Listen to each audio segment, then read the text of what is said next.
kiri teman-teman, kalian bisa klik minta downline, nanti akan otomatis ke bawah ke Facebook-nya AFC. Dan home talk ini by the way direkam ya teman-teman ya. Jadi home talk ini direkam, kalian bisa visit Facebook kita, Science, dan semua ada rekaman home talk. Nah teman-teman, sebelum saya mulai sama Pak Sam sama Mas Saifuddin, saya mau jelasin dulu ada beberapa di mana Achiever Moskow kita udah tutup ya teman-teman. Ada 1.008 orang yang achieve Moskow selama 6 bulan ini. Nah, dan 1 Mei sudah kita open lagi untuk Dubai, Jepang, dan umroh, teman-teman.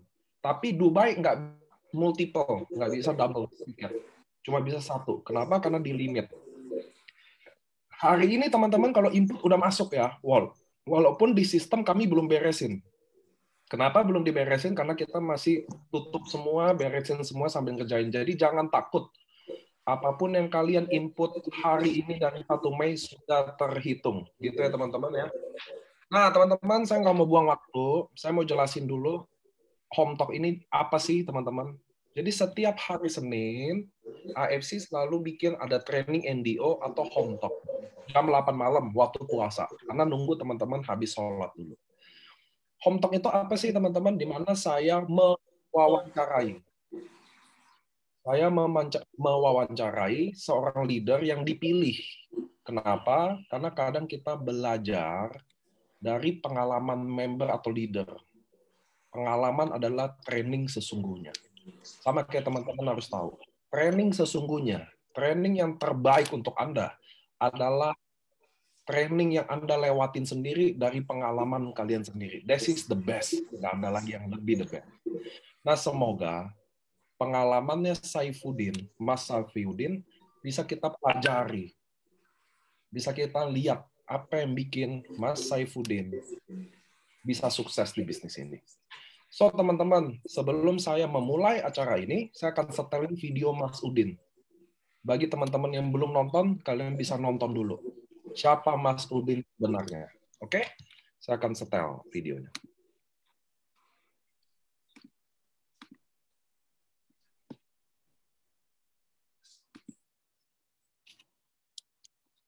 Tunggu.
Oke, itu adalah background Mas Udin. Jadi teman-teman, dia adalah seorang driver taksi dan sekarang saya mau hadirkan Saifuddin.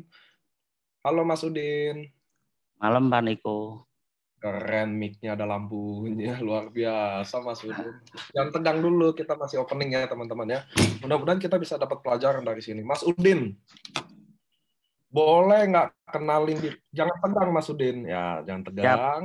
Ya, boleh nggak Mas Udin memperkenalkan diri Mas Udin ke semua member hari ada 1.000 orang full, karena kita full kapasitas cuma 1.000 dan ada sisanya ratusan orang di Facebook. Saya mau ngucapin selamat malam juga buat teman-teman di Facebook. Boleh nggak Mas Udin kenalin diri Mas Udin? Siapa Mas Udin? Umurnya berapa? Apakah udah kawin atau belum ya? Lalu background-nya Mas Udin dan Mas Udin sekarang ada di mana? Oke, malam teman-teman semua. Perkenalkan, nama saya Safiuddin. Latar belakang saya seorang driver taksi bandara, tepatnya di Ahmad Yani Semarang. Oke, saya gimana? Ya ayah, apa udah jadi ayah kah atau Iya, masih single kan biar kenalan. saya sudah mempunyai keluarga, anak saya 4, istri saya 1. Ya, Pak Niko, ya agak nervous nih Pak Niko malam ini. Baru pertama kali. Apa? Oke, Is okay. Nah, so Mas Udin adalah seorang driver taksi. Betul ya Mas Udin ya? betul banget Pak Niko. Di tahun 2019 tepatnya, saya memutuskan untuk menjadi driver taksi karena tidak ada pilihan lain, karena harus menghidupi keluarga saya Pak Niko.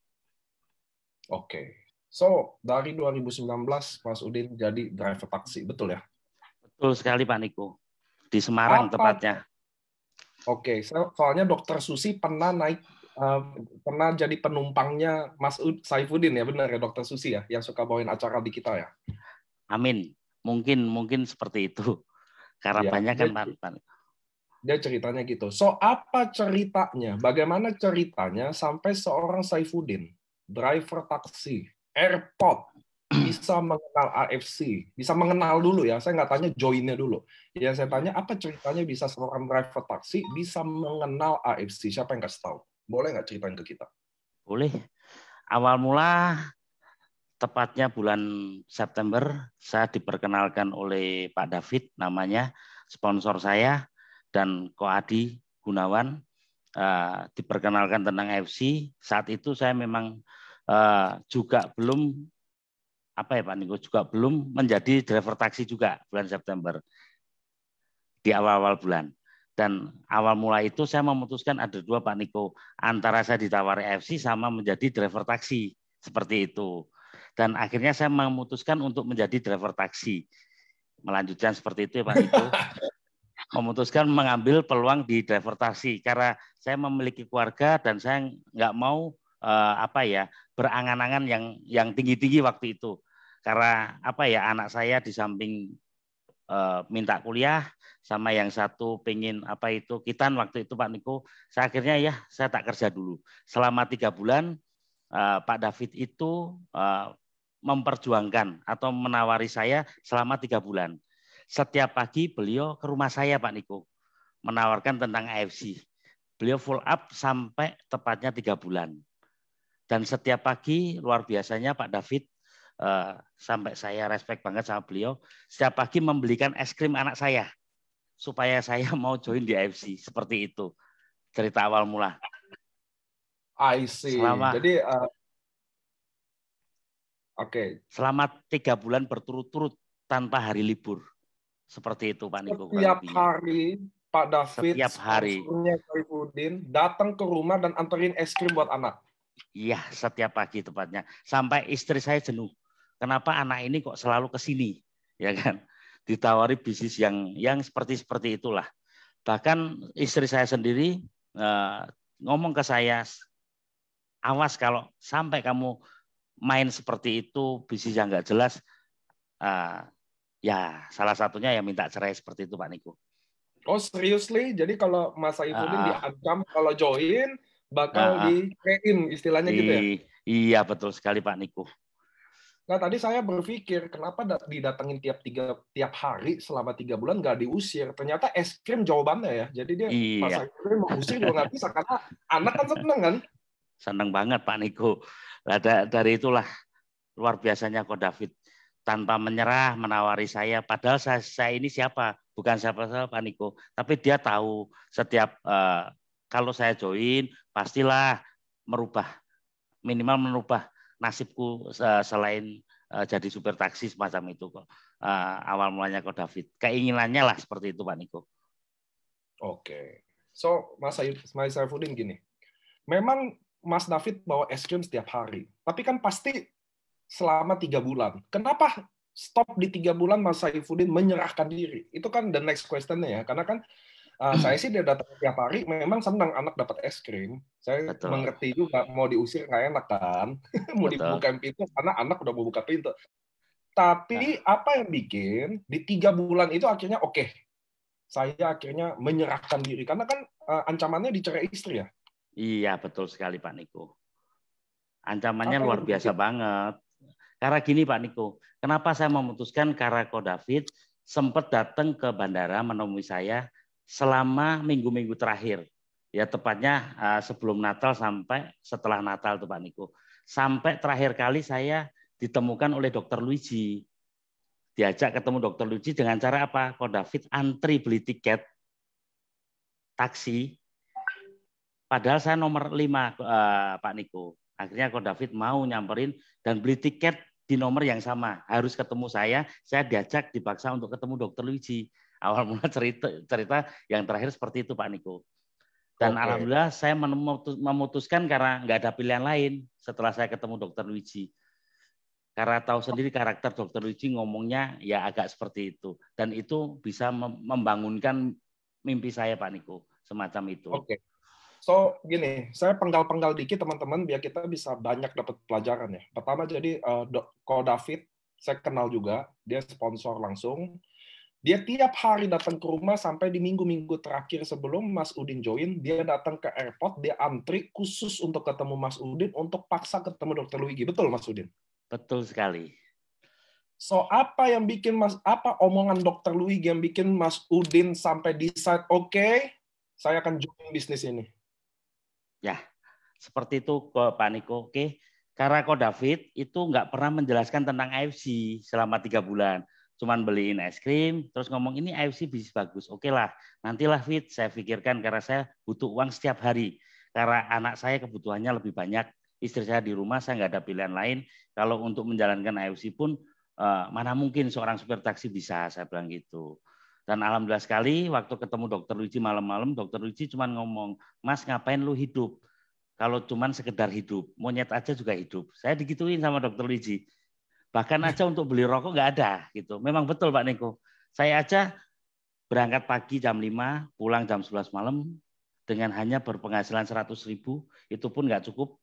Saya rasa banyak yang nggak cukup. Tapi mau apa lagi gitu Pak Niko, nggak ada pilihan lain. Saya harus menjalani kehidupan seperti itu.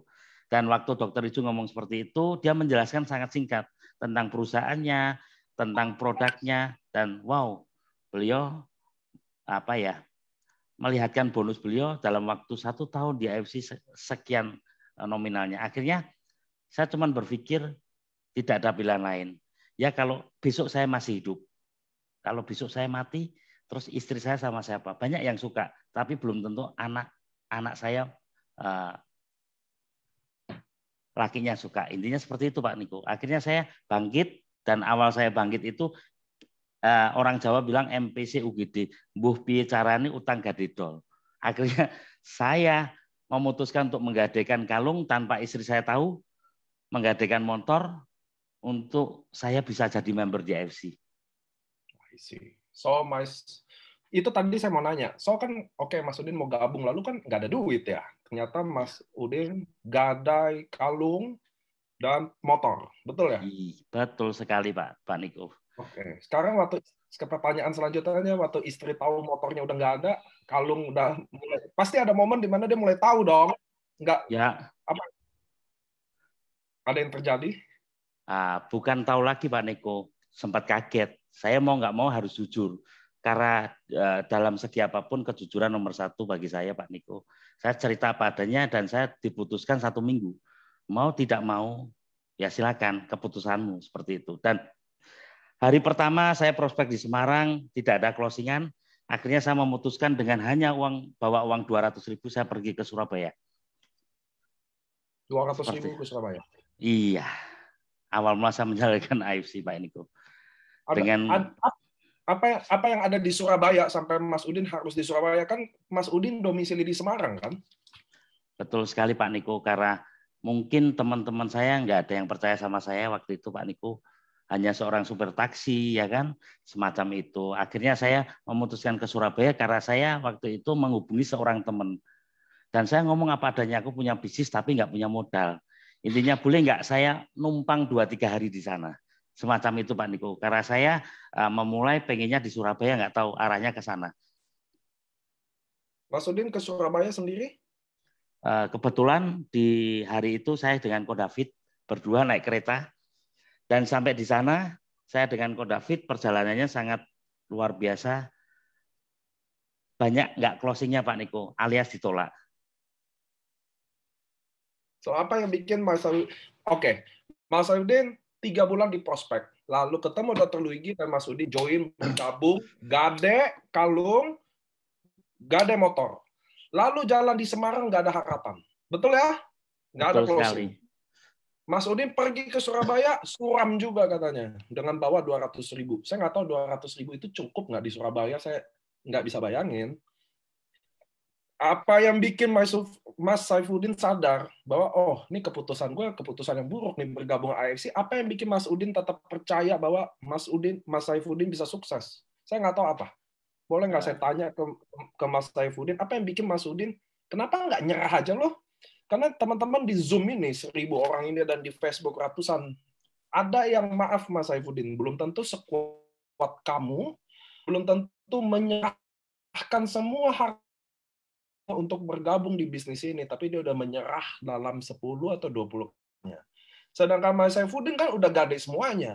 Apa yang bikin Mas Saifuddin lanjutin bisnis ini? Atau wajar dong, benar gak sih teman-teman? Waktu kalian udah gade semua dengan semangat itu, lalu menjalankannya, waduh, amsyong nih.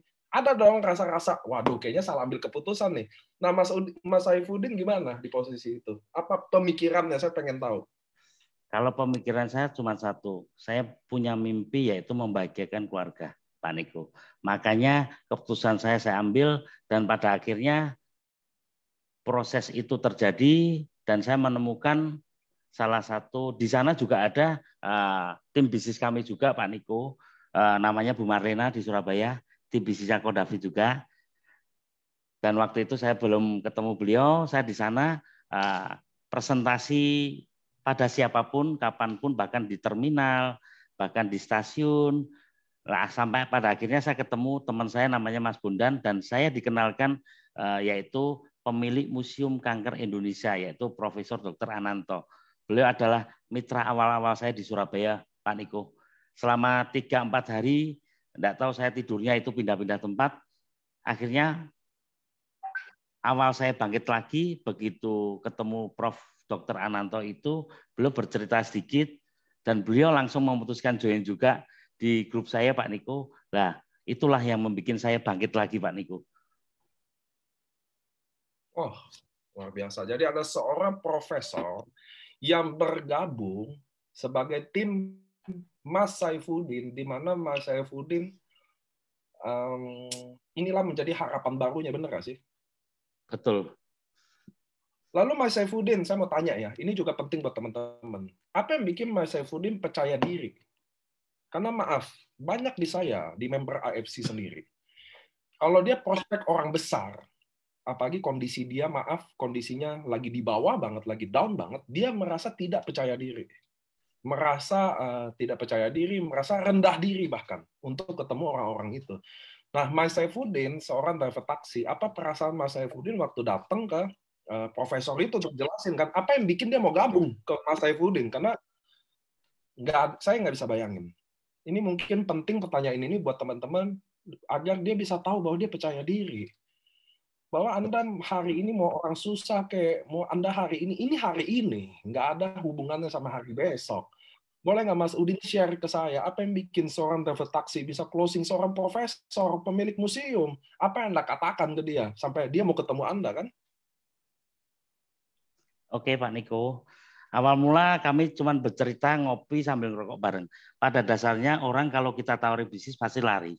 Seperti itu ya Pak Niko. Karena itu kata-kata Dr. Luigi saya serap, terus saya ucapkan ke orang-orang, seperti itu. Saya ngomong ke Profesor, Prof, saya punya sebuah perusahaan yang bagus.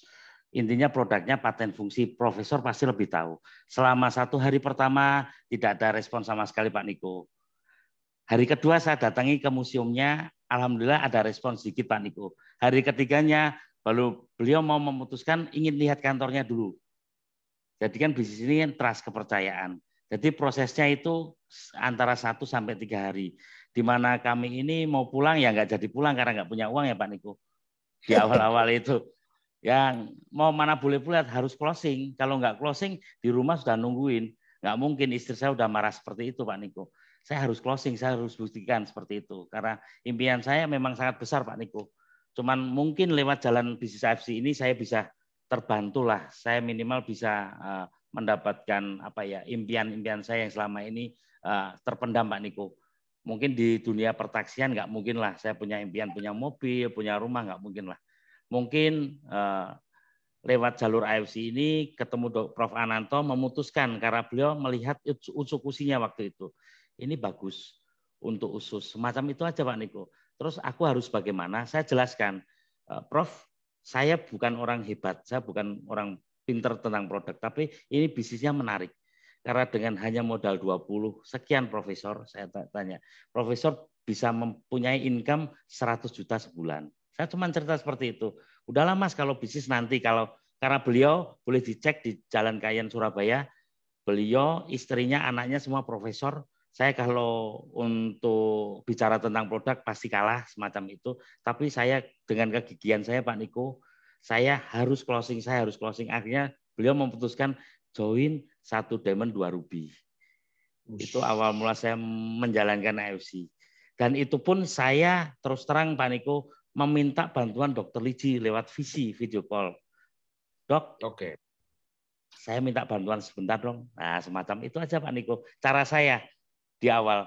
Karena upline saya Ko David nggak menceritakan tentang produk, tentang bisnis. Beliau sama sekali nggak tahu menau juga di AFC Pak Niko. Akhirnya saya, siapa ini yang bisa saya minta bantuan? Akhirnya ya Dokter Wiji aja semacam itu Pak Niko di awal. Yang Ko David tahu mah kasih es krim setiap hari lah, udah pasti pudar juga lah sama Saifuddin ya, kalah juga. Oke, so Mas Saifuddin dari Surabaya nggak ada hasil berhari-hari. Pertama di Semarang dulu nggak ada hasil, lalu Mas Saifuddin ke Surabaya ada hasil. Ada hasil kan closing 1 diamond 2 ruby, jadi udah bisa pulang lah itu ya. Iya betul Pak Niko. Sekarang saya mau tanya Mas Saifuddin, orang waktu closing pertama adalah closingan yang tidak terlupakan, rata-rata begitu. Buat member AFC Anda sepakat pasti ya. Closing pertama adalah closing yang tidak pernah dilupakan oleh dia. Betapa happy-nya, sama kayak Mas Saifuddin. Tapi ternyata habis closing pertama ada closing kedua dan seterusnya. Jadi Mas Saifuddin dari Surabaya pulang ke Semarang nggak sih? Waktu itu langsung pulang ke Semarang Pak Niko. Dan itu pun istri saya nggak percaya juga. Malah justru saya bukan disemangati, malah lebih down. Dan alhamdulillah sekali saya ketemu Pak Adi Gunawan di Semarang. Beliau ternyata juga upline saya. Beliau yang mensemangati saya waktu itu Pak Niko. Dia yang justru mengajari saya tentang marketing plan-nya, tentang AFC. Nah, dari situ saya lebih jelas, lebih tahu di situ Pak Niko. Dan oke, alhamdulillah, ya, lanjut. Alhamdulillah setelah itu saya mulailah closing door to door, ketok pintu satu rumah teman, nggak ada yang percaya juga. Minimal bisnis MLM lah dan sebagainya lah. Saya terus berjuang Pak Niko. Karena ya itu minimal waktu itu saya Pak Niko, seperti saya naik taksi lah Pak Niko. Saya kan supir taksi ya. Kalau orang naik taksi rata-rata kan yang ditanya tujuannya. Paham ya Pak Niko? Nah, itu pasti di awal saya betul-betul catat tuh tujuan saya apa sih di AFC. Itu pun bimbingan dari Dr. Luigi dan Pak Adi Gunawan. Kamu di AFC pengen sukses. Tujuanmu apa sih? Nah, membahagiakan keluarga, apa yang mau kamu bahagiakan? Saya tulis Pak Niko. Awal mula pengen beli jam tangan, pengen beli motor, pengen beli mobil. Itu saya tulis semua di situ Pak Niko. Dan alhamdulillah dari banyak penolakan, ya sempat saya down Pak Niko karena nggak ada untuk operasional dan sebagainya. Akhirnya ya mau nggak mau saya tetap jalankan bisnis AFC. Pelan-pelan akhirnya saya menemukan beberapa tim yang mau membantu saya mau bekerja sama dengan saya. Akhirnya 2 bulan kemudian saya bisa menjadi toreda. Semacam itu Pak Niko. 2 bulan kemudian? Iya. 2 bulan kemudian Mas Saifuddin jadi toreda. Saya nggak tahu sih, saya di Bali itu ya waktu itu ya? Iya, kan saya Oke. start Januari. Oke, Mas Saifuddin boleh nggak saya tarik mundur dikit? Karena kan perjuangan Mas Saifuddin tadi belum terlalu detail. Jadi gini, Ya, kan Mas Saifuddin bilang sempat lagi down. Betul ya? betul Berjuang. sekali. Berjuang. Berapa kali kira-kira, boleh nggak kasih tahu saya, berapa kali Anda ditolak? Karena biar teman-teman tahu, jangan down, bangkit, berjuang, perjuangannya kan beda. Saya mau tahu, Mas Saifuddin, ada nggak kamu 100-200 kali ditolak? Waktu pertama-tama. Kalau 100 itu kecil ya Pak Niko. Seriously? Saya ditolak lebih dari itu. Kadang sehari saya presentasi 10 orang, 1 pun nggak ada yang join. Saya presentasi 5 orang, 1 join, itu pun rugi. Itu proses Pak Niko. Saya udah ratusan kali lah Pak Niko kalau ditolak orang. Bahkan saudara sendiri aja ditawari nggak ada yang percaya Pak Niko. Semacam itu. Prosesnya ya menyedihkan banget Pak Niko kalau saya mengulang di awal. Nggak mudah lah bisnis AFC. Saya seperti itu ngomong ke teman-teman. Saya mengalami penolakan. Kalau kita takut ditolak ya nggak mungkin kita bisa sukses di AFC, saya bilang gitu. Akhirnya menjadi makanan sehari-hari saya Pak Niko, penolakan itu. Anda udah coba door to door, Anda udah coba di terminal, ada tempat-tempat lain yang Mas Saifuddin udah coba? Banyak sekali Pak Niko. Di restoran, di kafe, bahkan di nasi kucing juga. Saya presentasi, intinya saya presentasi semuanya Pak Niko. Saya nggak pilih-pilih orang. Karena rezeki kan bagi saya nggak pernah tahu nih 1 jam kemudian rezeki saya dari mana.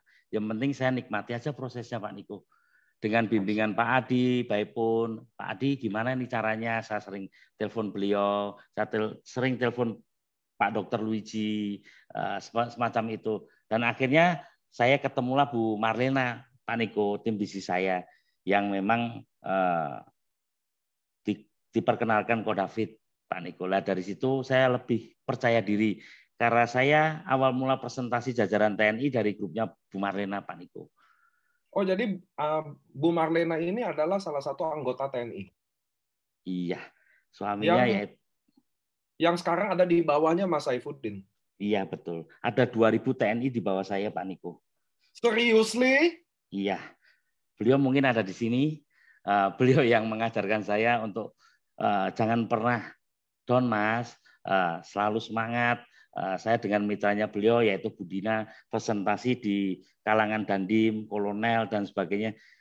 Nah, dari situlah saya mulai banyak belajar.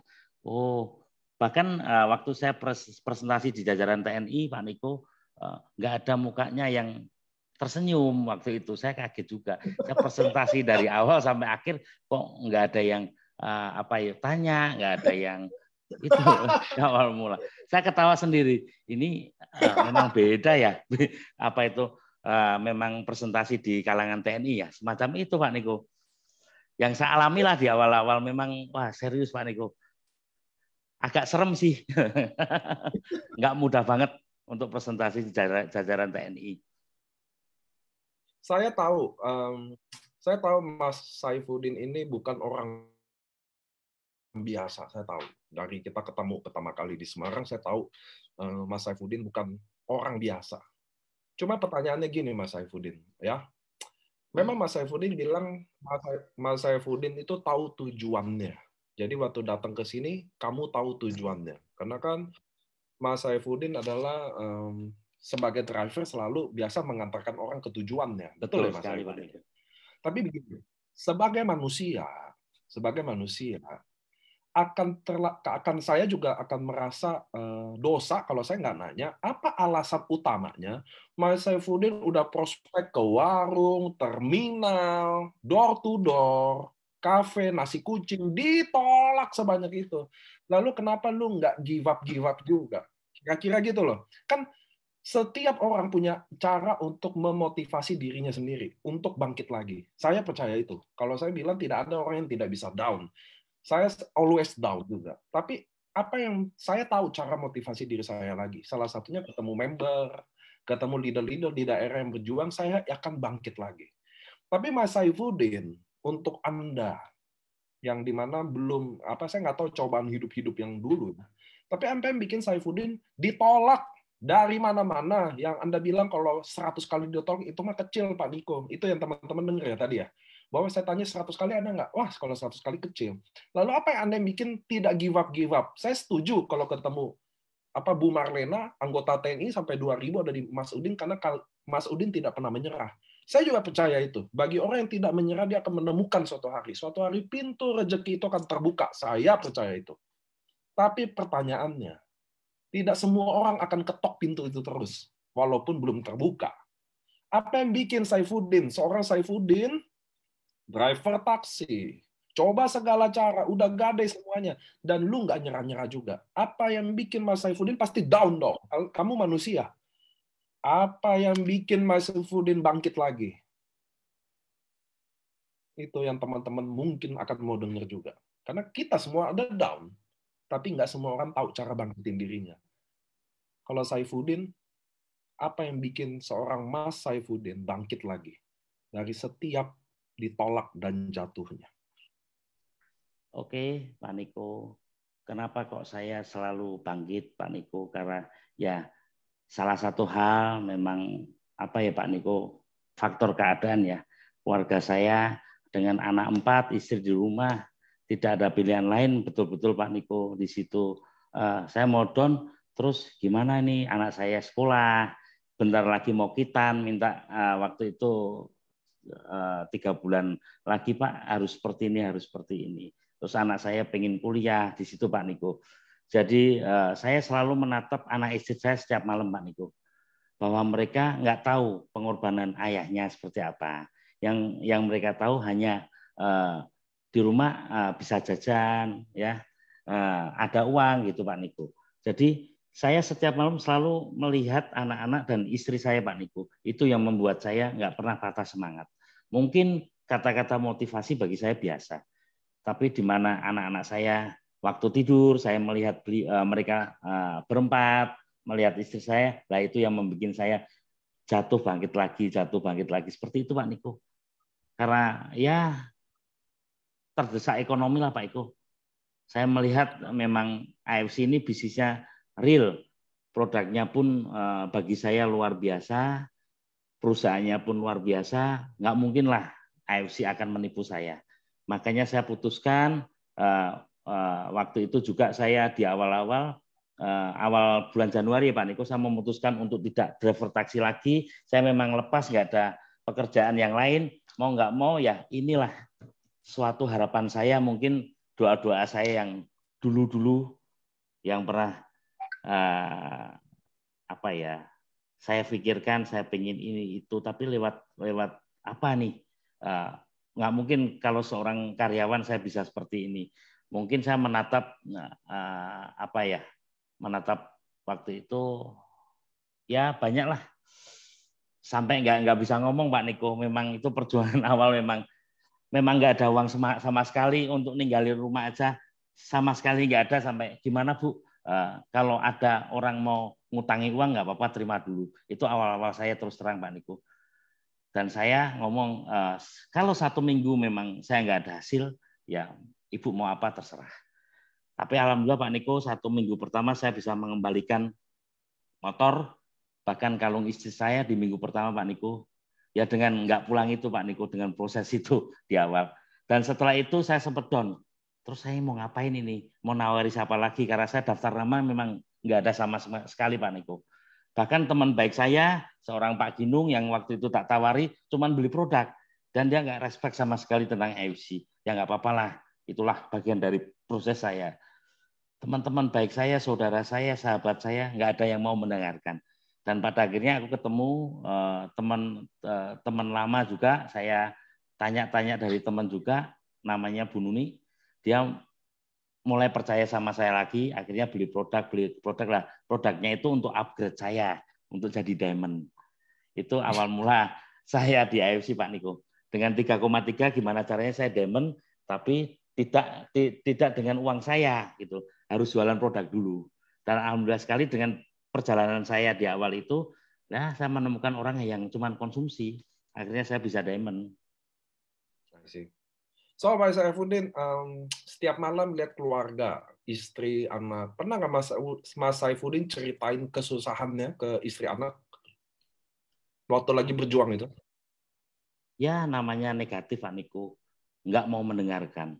Karena istri saya kan, apa ya Pak Niko, sudah baik-baik kerja taksi, ngapain kok kerja yang nggak ada, apa itu, bilangnya MLM lah, gini lah, seperti itulah Pak Niko. Makanya saya selalu semangat, cuman ya kamu nggak percaya boleh, tapi saya tetap terus berjuang. Dan pada akhirnya istri saya percaya setelah saya jadi Toreda. Oke. Toreda itu 2 bulan kemudian ya? Iya, benar Pak Niko. Nah, Mas Saifuddin boleh nggak? Tadi cerita tentang duka-dukanya ya, tapi Mas Saifuddin masih malu-malu ya teman-teman ya. Belum biasa, masih bingung kadang di depan ini. Mukanya ketutupan setengah loh Mas Saifuddin, anyway, nggak apa-apa. Iya Oke, Pak Niko. ya. Gantengnya kan nggak kelihatan, Mas. Iya. Nah, Mas Saifuddin, boleh nggak saya tanya, siapa sosok leader yang menurut Mas Saifuddin sangat berjasa di kehidupan Mas Saifuddin waktu Mas Saifuddin lagi berjuang? Leadernya dulu. Nanti saya bahas downline. Tapi saya mau tanya, siapa leader yang paling berjasa di mata Saifuddin? Tentunya banyak, tapi yang saya tanya paling. Dan kenapa? Boleh nggak sharingin tentang bagaimana, kenapa dia? Betul. Siap. Leader yang paling berjasa terus terang Pak Niko di kehidupan saya yaitu Dr. Luigi. Beliau yang bisa merubah mindset saya Pak Niko, yang awal mula negatif tentang seperti ini, bisnis seperti ini, beliau bisa membalikan. Dan beliau memang betul-betul tulus ingin merubah kehidupan saya semacam itu, walaupun beliau di Palembang. Oke. And ada yang lain? Terus karena jasa-jasa beliau selama ini ya saya memang apa ya, aduh sampai susah untuk ngomong Pak Niko, karena setiap hari beliau saya telepon, beliau saya tanya-tanya tentang produk, beliau memang apa ya, tuluslah bantu saya. Yang kedua ya Pak Adi Gunawan, beliau memang betul-betul sama-sama tulusnya Pak Niko. Makanya kalau untuk pilihan ya mau nggak mau setiap hari mereka, bahkan Ko David bertiga selalu membimbing saya Pak Niko. Walaupun lewat telepon, walaupun lewat WA, semacam itu Pak Niko. Dan kata-kata untuk Dr. Luigi yang membuat saya ya seperti ini Pak Niko. Saya memang tidak ahli bicara di tempat seperti ini Pak Niko. Mohon maaf ya. It's okay. So, Mas Saifuddin. Halo? Halo. Nah, Mas, setelah Anda Dr. Luigi Adi Gunawan, lalu Mas Saifuddin 2 bulan Toreda, betul ya? Betul sekali Pak Niko. Roninnya berapa lama? Roninnya kalau nggak salah itu 5 bulan, hampir menginjak 6 bulan Pak Niko. Oke. Dan sekarang kan udah samurai, betul ya? Setelah Betul. 1 tahun kemudian, Mas Saifuddin samurai ya? Alhamdulillah sudah Pak Niko. Di bulan April kemarin. Pertanyaannya, apa yang Mas Saifuddin lakukan? Karena gini, kalau untuk sekedar berjuang jadi Toreda, memang semua berjuang kerja keras. Tapi untuk jadi samurai itu 10 kali lipat kekuatannya, betul ya? Karena samurai kan 1000 pairing, sedangkan Toreda 100 pairing. Boleh nggak Mas Saifuddin ceritakan ke kami semua hari ini? Penonton di Zoom, nggak apa-apa, sebisanya aja. Nanti saya nanya lagi kalau kurang detail. Jadi tenang aja. Jangan mikir-mikir jawaban yang susah ya. Mas Saifuddin, apa yang Anda lakukan waktu dari seorang Toreda dan Ronin menjadi samurai? Karena nggak gampang jadi samurai. Di AFC menjadi samurai nggak mudah. Saya mau kasih tahu ke teman-teman ya. Kalau kalian samurai, kalian adalah leader yang bisa dibilang hebat, jujur aja. Kalau Toreda Ronin bisa dibilang member yang hebat. Tapi kalau samurai, Anda sudah jadi leader. Apa yang Mas Saifuddin boleh nggak ceritain ke kami? 1 tahun perjuangan Mas Saifuddin. Perjuangan Mas Saifuddin untuk mendapatkan samurai di bulan April ini. Boleh nggak sharing ke kita? Boleh Pak Niko. Oke, pertama-tama untuk saya peringkat Toreda Keroni memang perjuangannya juga nggak mudah Pak Niko, dengan tetap presentasi dan duplikasi ke teman-teman cara-cara yang mudah yang diajarkan oleh atlet-atlet yang hebat seperti itu Pak Niko. Terus di mana saya Ronin ke Samurai memang prosesnya dibilang mudah ya tidak Pak Niko, sama karena saya memakai cara yang sangat simpel Pak Niko. Saya nggak pernah pakai cara-cara ketemu orang presentasi, saya jarang sekali. Intinya saya menceritakan tentang diri saya sendiri Pak Niko. Siapa saya, terus asal mula saya bergabung di AFC semacam itu Pak Niko. Intinya saya cuma bercerita tentang diri saya, kenapa saya kok mau join di AFC. Setelah itu saya cuma cerita tentang bisnis. Kalau untuk orang sakit saya sangat simpel, cuman menjelaskan paten-paten fungsinya. Di situ Pak Niko. Saya terus terang menjelaskan tentang bisnisnya aja Pak Niko. Tentang bisnis franchise yang hanya modal 3,4 juta, mau nggak Anda join? Potensinya 9 juta loh. Di tim saya sudah banyak yang dapat, intinya seperti itu aja. Jadi cara-cara Pak Niko juga saya pakai yang sangat simpel banget Pak Niko. Alhamdulillah itu terduplikasi ke teman-teman. Dan zero komplain di tentang produk, bahkan teman-teman malah cenderung enjoy di bisnis franchise-nya semacam itu Pak Niko. Dan dengan cara itu saya bisa menjadi samurai seperti sekarang ini. Berkat dukungan teman-teman, tim-tim yang sangat luar biasa kompak, bahkan timnya Bu Marlena yang sampai detik ini memang selalu selalu menjalankan by system semacam itu Pak Niko. Ya seperti itu aja Pak Niko dari saya. Jadi intinya saya cuma menjelaskan tentang bisnis franchise. Saya sering adakan table talk, kumpul-kumpul ke teman-teman, bukan semata-mata tentang bisnis. Jadi tentang kekeluargaannya, silaturahmi lah. Dari itu mereka tambah yakin lah berbisnis dengan saya di perusahaan AFC Pak Niko. Oke, teman-teman mungkin Mas Saifuddin juga tegang ya. Mas Saifuddin, Anda kan salah satu waktu lagi berjuang roadshow kan sempat kena terinfeksi ya? Ya betul Pak Niko. Boleh nggak ceritain saya, jadi teman-teman biar tahu juga sedikit perjuangannya ya teman-teman ya. Jadi Mas Saifuddin ini sempat terinfeksi COVID dan sekarang udah nggak membaik, betul ya? Udah negatif ya Mas? Sudah negatif itu gara-gara produknya waktu itu inden Pak Niko. Saya nggak punya produk sama sekali. Saya roadshow memberanikan diri ke Bandung, ke Jakarta, ke Bekasi, dan alhamdulillah banyak saya ketemu beberapa anggota dewan yang join di tim saya Pak Niko di Bandung. Di situ ya karena apa? Sebuah impian Pak Niko. Saya berjuang tahu-tahu saya pulang ke Semarang, perjalanan ke Semarang naik bis sampai saya ketiduran, sampai ke Kudus, itulah perjuangan saya, sampai kecapean, terus pulang ke Semarang, akhirnya saya kena dampak COVID-19 semacam itu Pak Niko, gara-gara terinfeksi paru-paru. Itu selama 2 minggu lebih lah.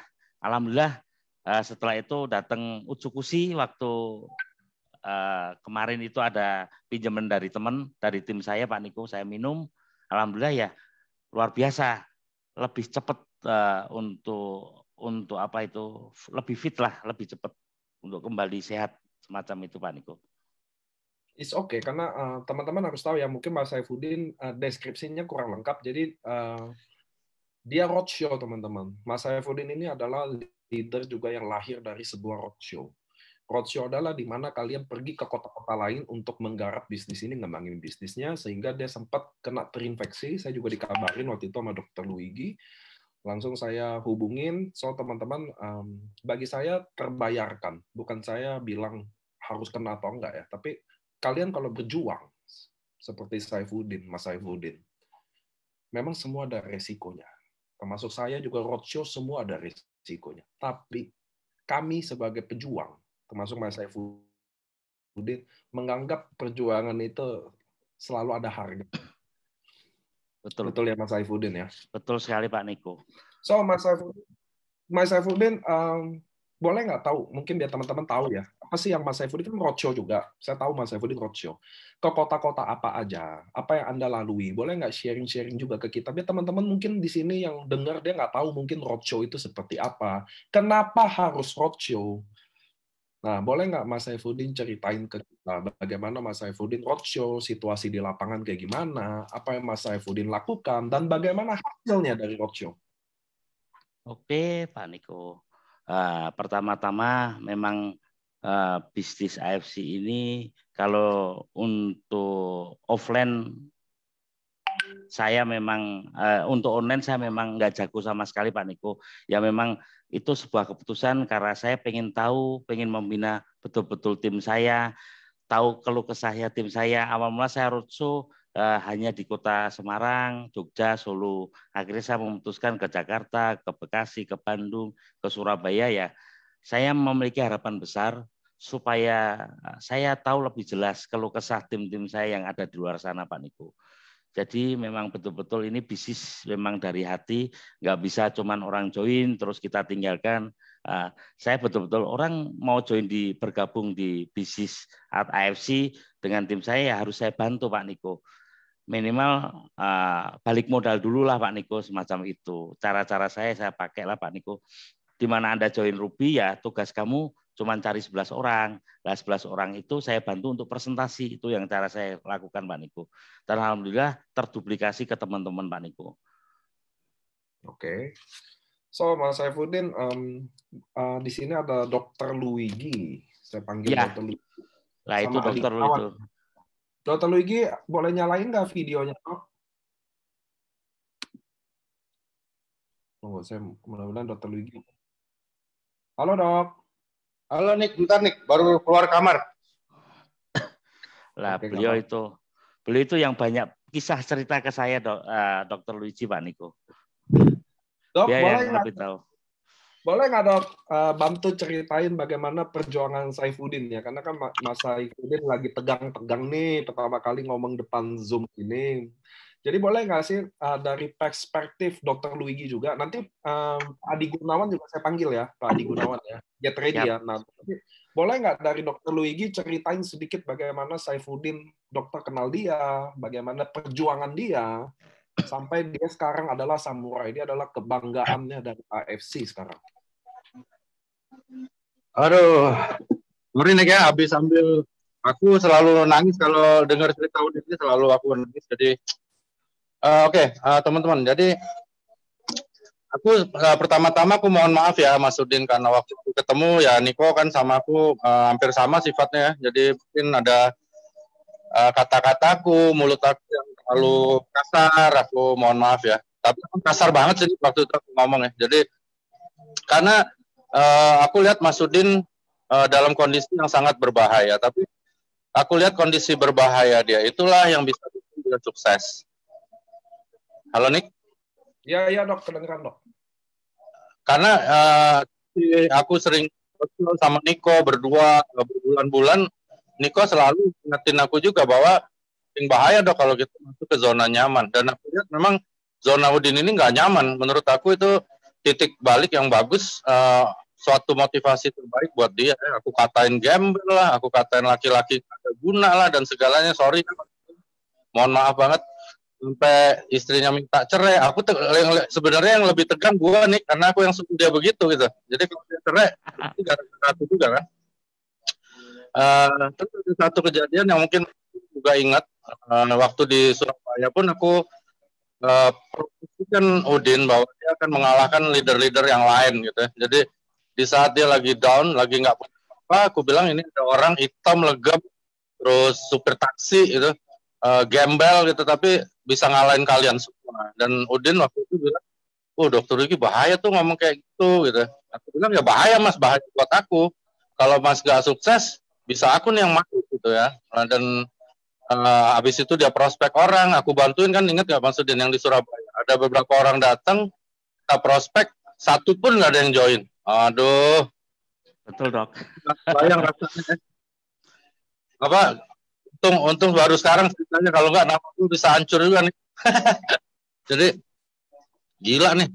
nggak ada yang join. Tapi setelah itu aku lihat Mas Udin berubah. Terus satu yang aku salut dari dia adalah dia nggak pernah berubah dari Udin yang aku ketemu di Gets Hotel sampai hari ini ya. Dia nggak sombong, padahal duitnya udah banyak. Terus dia selalu konsultasi, nggak pernah sok tahu, belajar terus, bertanya terus.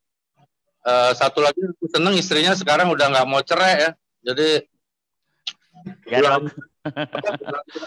belanja ke supermarket, beli emas, beli apa, dan buat aku itu luar biasa.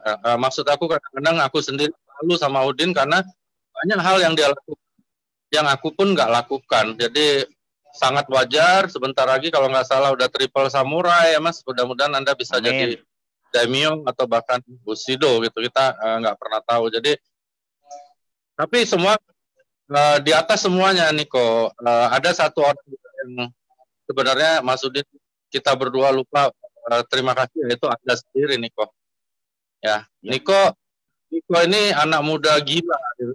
Jadi gila, benar-benar gila impiannya, terus nggak masuk akal umur 32 tahun seperti itu. Aku pribadi terinspirasi lewat Niko gitu. Jadi nggak pernah pesimis, nggak pernah ada pikiran negatif gitu. Jadi kita kan terbakar. Untung GM kita dia, kalau GM-nya dodol kan juga ya. Betul.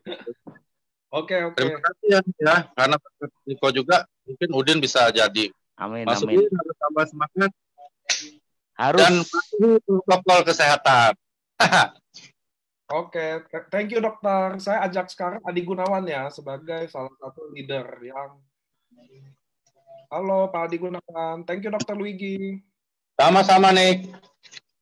Halo Nick, selamat malam. Halo. Nah Pak Adi Gunawan, boleh nggak sharing sedikit tentang bagaimana kiprah Saifuddin dengan baik, bagaimana perjuangan dia, itu yang penting sih. Bagaimana dia berjuang. Karena kan Pak Adi Gunawan di Semarang lihat langsung bagaimana dia berjuang ya. Yes, oke. Ya. Jadi begini, Dik. Pertama kali Pak David itu ke rumah saya ngajak Mas Udin. Itu saya belum tahu backgroundnya apa dan siapa. Yang paling penting kita terangkan. Nah, waktu itu saya masih ingat saya menerangkan beliau itu di rumah saya ya Mas Udin ya. Iya. Belum tertarik. Dia menjelaskan ini ya kan, waktu itu memang saya selalu saya menerangkan ya ruby, diamond dan sebagainya. Nah intinya waktu itu dia belum klik. Nah pada waktu saya tahu sendiri, saya ke Surabaya bantu Bu Lena, beliau juga hadir waktu itu juga dengan David ya. Yang paling penting di sini adalah apa? Saya melihatnya perbedaan dari setiap orang yang mau berjuang. Ini yang saya fokuskan nih. Jadi semangatnya dia ini yang luar biasa. Jadi dia nggak mau kalah orangnya. Jadi kalau misalnya ada sesuatu hal yang menantang, nah itu dia harus dilampaui. Ini saya bisa dekat dengan tim saya begitu nih. Jadi saya melihatnya semangatnya luar biasa. Dia mau maju dan tidak mau kalah, dan intinya dia selalu fighting, nggak ada negatifnya. Itu yang saya suka dari si Mas Udin. Apapun orang katakan ke dia, bagi dia nothing tulus, dia tetap jalan. Itu yang saya suka nih. Pak Adi Gunawan, saya mau tanya pertanyaannya. Jujur ya, ini boleh nggak Pak Adi Gunawan jujur ya? Yes, jujur. Apakah Pak Adi Gunawan akan menyangka kalau seorang Saifuddin hari ini akan jadi samurai? Jujur. Tidak, Nik. pertama kali datang ke rumah saya melihat, oh ini kok jujur aja ya, di balik kacamata saya kan kita bisa menilai ya. Lah inilah keajaiban Tuhan yang luar biasa. Jujur aja saya bilang bahwa nggak ada ekspektasi untuk ke sana. Seperti yang Dr. Luigi katakan ya, sudah hitam, gemuk, jelek lagi. Nah, itulah yang membuat saya lihat. Akhirnya tapi saya sukanya di sini nih. Saya sukanya apa? Semangatnya nih.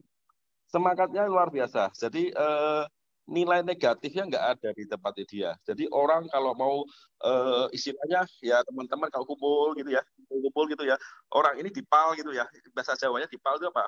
Dihina, dinyak gitu apa ya? Dia tetap maju aja di orang ini. Nah ini loh, ini yang harus kita punyai. Ya memang saya belajar banyak dari network marketing ini ya Nik ya. Jadi bagaimana kita berbagi, bagaimana kita mengisi teman-teman. Lah ini semangatnya Saifuddin ini saya akui jempol karena memang dia orangnya impiannya dia terlalu besar sehingga pada waktu dia bawa bekerja wah ya itu dia dikerjakan semua nih jadi apapun itu ditabrak semua lah itu yang saya suka di situ dia nggak ada nilai menyerah gitu nih.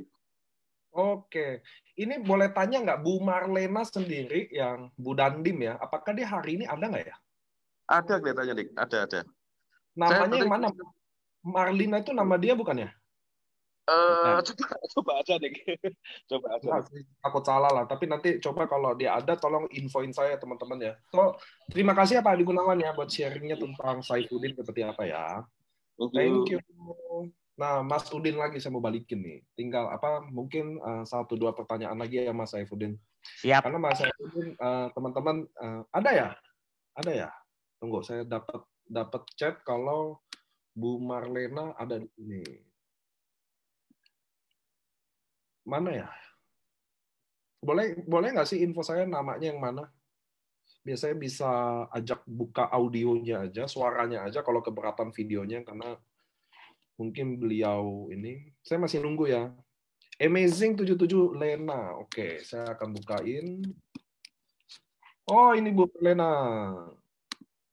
Halo, selamat malam.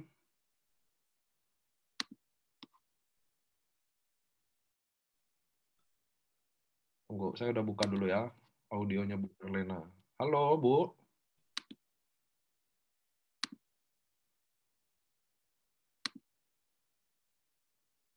Kita tunggu.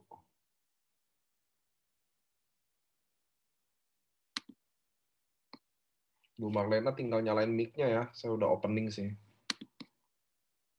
Saya mau nanya sih. Halo. Halo, Bu. Malam semuanya. Malam, Ibu. Bunda. Malam, Pak Udin, luar biasa. Biasa di luar, Bu. Ya, benar. Mumpung ada Bu Marlena, saya juga kenal beliau ya. Ibu adalah Ibu Dandim. Bu, boleh nggak sharing ke saya, Bu? Sedikit aja. Kenapa Bu Marlena mau join sama Mas Saifuddin? Itu pertanyaan semua orang mungkin ya. Kenapa? Saya juga ketemu, waduh, ini udah seragam semua. Apa yang bikin Bu Marlena bergabung sama tim Saifuddin? Karena kan Bu Marlena pasti punya banyak pilihan ya saat itu ya. Betul. Kenapa harus Mas Saifuddin gitu loh? Waktu itu upline saya Pak Udin, tapi sponsor saya langsung Ko David juga sama. Jadi Ko David masang lagi di kaki bawah saya kok, Pak Niko gitu. Oke. So, Bu Marlena boleh nggak share ke kami sedikit tentang Mas Saifuddin ya? Karena kan di background-nya Ibu pasti ketemu Mas Saifuddin pasti beda kan? Karena kan dari tentara pasti beda ya Bu Marlena ya. Apa pendapat Bu Marlena tentang Mas Saifuddin? Pendapatnya aja deh. Pendapatnya orang yang luar biasa, gigih, pantang menyerah, pokoknya luar biasa deh, nggak bisa ngomong lagi. Salut. Makasih, Bu. Luar biasa, Pak Udin. Kan kami juga sering show bareng. Ya, mungkin ada momen khusus yang bisa di-sharingin ke kita tentang bagaimana perjuangan Mas Saifuddin. Banyak sih kan sering roadshow bareng waktu itu di Jakarta juga sampai malam ya Pak Udin ya gitu pantang menyerah deh sampai pagi juga ya Bu sampai pagi. Yang aku ingat banget juga ceritanya kalau ketemu orang walaupun di Alfamart ya tetap aja di prospek gitu kan itu yang hebat banget tuh yang belum tentu semua orang bisa prospek orang yang belum kenal kan. Oke deh. Makasih ya Bu Marlena ya udah mau nyampein audionya buat kita. Selamat malam semuanya. Malam Bu, makasih Bu. Oke, Mas Saifuddin kita udah mungkin mau di penghujung acara. Mas Saifuddin boleh nggak ceritain apa sih dream-nya, impian-impian Mas Saifuddin? apa sih goal-goalnya seorang Saifuddin di AFC Life Science? Karena sekarang Mas Saifuddin mungkin udah menginspirasi ribuan orang buat kasih tahu bahwa semua orang AFC ini didirikan teman-teman bukan buat orang pintar, bukan buat orang kaya, bukan buat orang hebat, bukan. Tempat ini adalah didesain untuk buat orang yang mau berjuang. Itu dulu yang teman-teman tahu. Tempat ini sudah membuktikan, bukan Saifuddin aja. Seriously, bukan Saifuddin aja. Saya punya tukang kerupuk, tukang jual cacing. Saya punya banyak yang sudah sukses di sini. Definisi sukses kita bisa argue tentang itu, tapi mereka sudah berhasil mewujudkan beberapa impiannya. Tempat ini didesain buat seperti itu. Tapi buat saya, buat Mas Saifuddin, kamu udah samurai. Mungkin bonusnya paling, kalau samurai dalam waktu 6 bulan, mestinya bonusnya udah ada 50 ke atas. Nah, apalagi mau 3 samurai. Nah, itu yang saya mau tanya, 100 jutaan. Nah, saya mau tanya Mas Saifuddin, apa next impiannya Saifuddin? Apa goalnya seorang Saifuddin? Oke, impian saya kembali lagi di awal, saya di awal mempunyai keinginan pengen jadi Bushido, Pak Niko, impian saya, dan intinya saya akan kejar melalui proses. Banyak orang tanya ke saya, Pak Niko, Pak, gimana caranya supaya bisnis AFC ini stabil di era pandemi ini? Gampang. Intinya menurut versi saya terus bergerak, terus melangkah, terus mencoba terus Pak Niko, walaupun banyak penolakan, dan jangan pernah berhenti. Mitra kita tidak pernah melihat apa yang kita ucapkan, tapi melihat apa yang kita lakukan. Seperti itu Pak Niko. Apapun posisi saya, apapun posisi Anda, maksud saya, teruslah promosi, teruslah sponsori orang yang baru bisa online dan offline. Jangan lupa konsultasi pada upline. Jangan menunggu omset besar baru bergerak, tapi bergeraklah supaya omsetnya besar. Nah, tujuan saya di AFC ini pengen membuktikan tim-tim saya bisa sukses seperti Bu Marlena, Pak Ginung, Mas Madun, yang mereka orang-orang terpuruk di awal sama seperti saya. Saya ingin membuktikan ke mereka bahwasanya semua bisa sukses di AFC. Intinya jangan pernah takut akan kegagalan Pak Niko. Oke, seperti itu Pak Niko. Oke, saya mau bilang terima kasih buat Mas Saifuddin. Kita hari ini belajar banyak. Teman-teman, kalian sekarang menyaksikan orang yang di Zoom dan di Facebook bahwa AFC tidak didesain buat orang kaya. Buat AFC tidak didesain buat orang hebat, orang kaya, punya kemampuan, lulusan Prancis kayak, lulusan sarjana kayak. AFC didesain untuk orang yang ingin berjuang. Hari ini Mas Saifuddin sudah membuktikan bahwa dia bisa, dan saya akan bawa di home talk selanjutnya Mas Saifuddin yang lainnya untuk membuktikan ke kalian teman-teman bahwa kalian bisa selama kalian berjuang. So, saya mau terima kasih buat sharing sama Mas Saifuddin. Saya tahu Mas Saifuddin pasti tegang karena nggak gampang berdiri di Zoom ribuan orang ini, teman-teman. Nggak gampang untuk main ngomong sharing begitu aja, nggak gampang. Saya juga mau terima kasih buat Pak Adi Gunawan, Dr. Luigi, Ko David, Bu Marlena yang ada di tim ini yang membantu Mas Saifuddin secara langsung atau nggak langsung, karena inilah misinya AFC. Saya mau terima kasih buat Dr. Luigi, Pak Adi, Bu Marlena untuk percaya bahwa Saifuddin ternyata sekarang kita udah buktiin sama-sama. Dia bukan driver taksi lagi hari ini, dia adalah samurai, dia adalah member kebanggaan AFC. Saya mau kasih pesan sedikit aja ke Saifuddin. Mudah-mudahan Mas Saifuddin jangan berubah.